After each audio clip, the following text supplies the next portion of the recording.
Before I begin, I'd just like to ask that if any of my haters are watching, to please leave and go watch something else. Nah, I'm just kidding. You guys can stick around. I really don't care.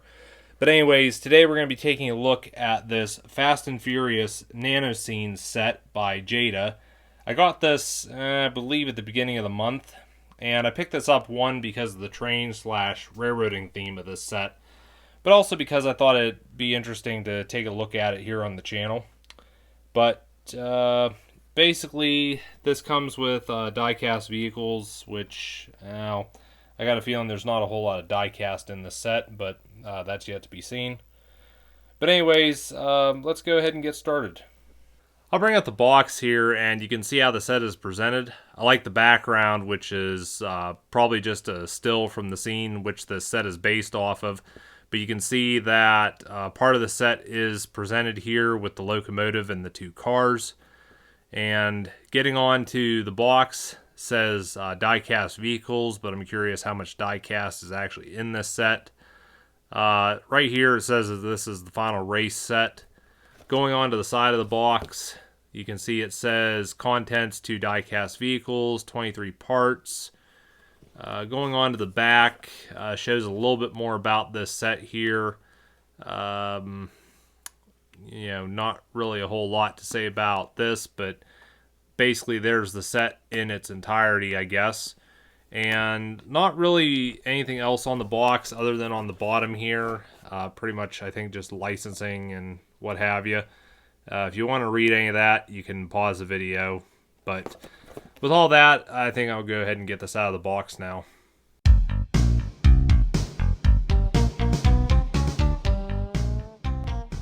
Okay, obviously some assembly to do with this set, and they do include instructions for that, which I'll go ahead and put up here for you to pause the video and read if you want.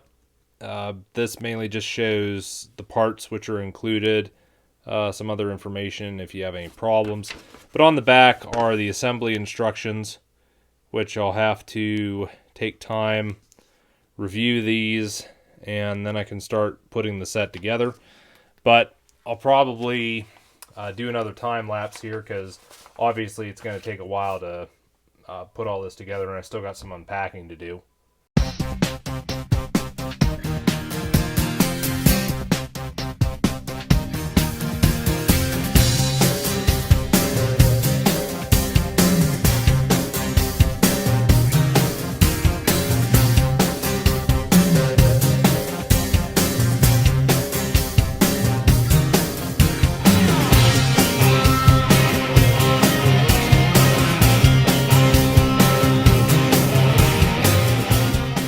Okay, here is the set fully assembled.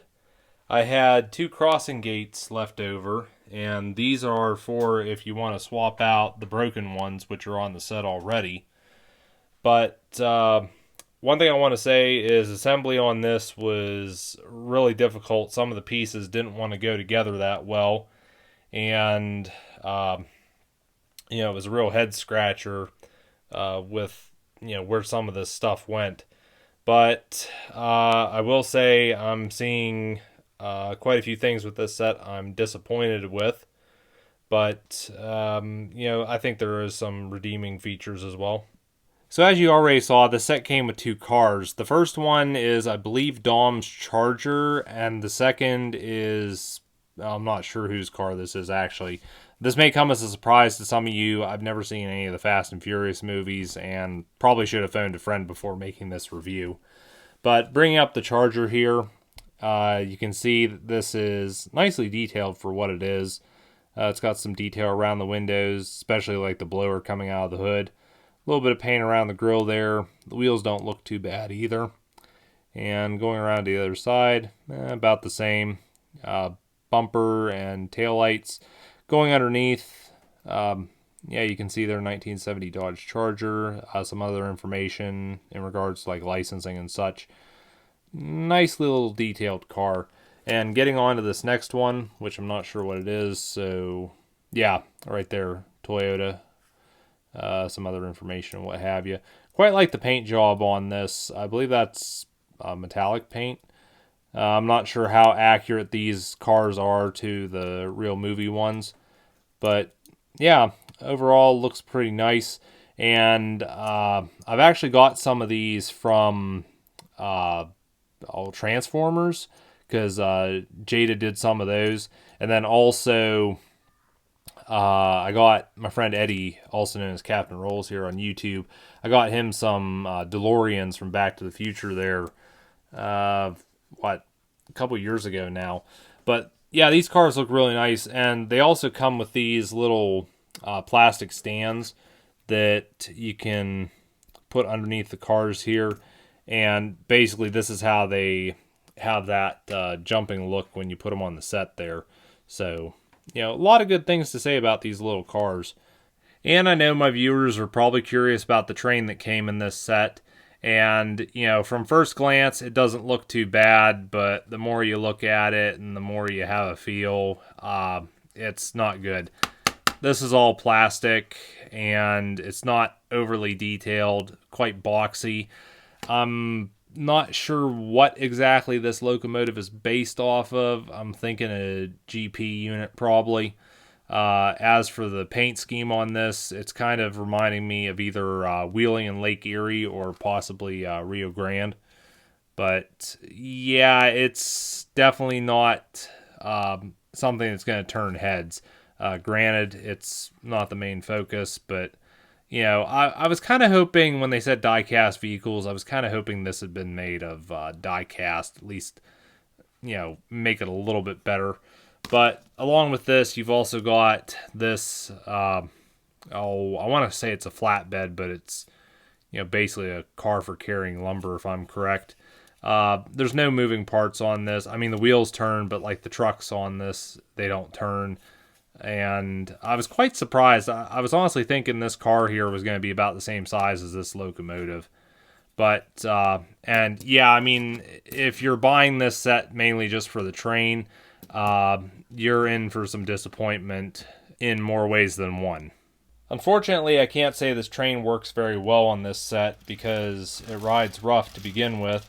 And then also trying to push it over the crossing here, it has a tendency to jump off the tracks or it'll catch.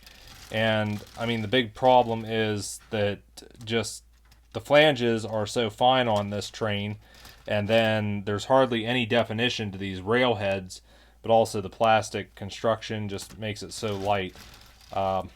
You know, I'd say, you know, for as poor as this train works on this set, my guess is this is one of those things you just stand back and look at it. I've pulled the train off the set for a moment just to show you all the details that this has. You know, there's traffic lights, fencing, other various signs, gates and such, lamp posts. You know, it's a really nice looking set. And you've also got things like manhole covers. And I think the streets on this look great as well. But, you know, as the set is like this, it's not too bad. I think the real letdown, though, has to be the train and the track. Just, you know, it's not the best. It's kind of a letdown. Like I said, you know, I was more so curious about the train in this set than anything else. But, you know, I can honestly say it's a letdown. And because I can, here's the train going by. And again, you can see just how roughly this runs. And in fact, it's actually moving the cars around in the process. So, yeah, not the best. So while I was intrigued with this set when I first saw it, I can honestly say that after taking it out and messing around with it, I'm not as impressed as I was. And a lot of that's just down to issues I've found with the sets, mainly in regards to quality. Again, I'm not impressed with the train that came in this set. It just doesn't look that great. It seems rather cheap. The same can be said for the track. The quality of this isn't that good. It didn't go together that well. In fact, the entire set seemed to have issues going together. Here's a perfect example with this piece of a street here. And even the accessory pieces, the signs and lights and everything, you know, problems with those too. This traffic light's a good example. You can see that it's bent, it's standing crooked, and I mean, the only good thing I can find with this set is the cars. Quality die cast, they look great, but that's the only redeeming feature this set has. And because of the quality issues or, lack of, I mean, I would honestly say this is a set that is more to put together, put on display, and look at from a distance rather than something intended for interactive play. And I might sound blunt saying this, but honestly, in regards to the train, I would have said that had it not been a critical part to this set, if it wasn't going to be made to the same standard as the cars, I would have just omitted it from this entirely. And with all that said, I think I can give my final thoughts on this set, which, to be fair, I'm rather disappointed. Granted, I bought this as a curiosity because I was curious what the train was like. I can honestly say the quality is just not there with this. It's rather poor. In fact, quality with the entire set is poor. And really the only good thing I can say about this is the cars. The cars are nice. They're nicely detailed. They're made of die-cast.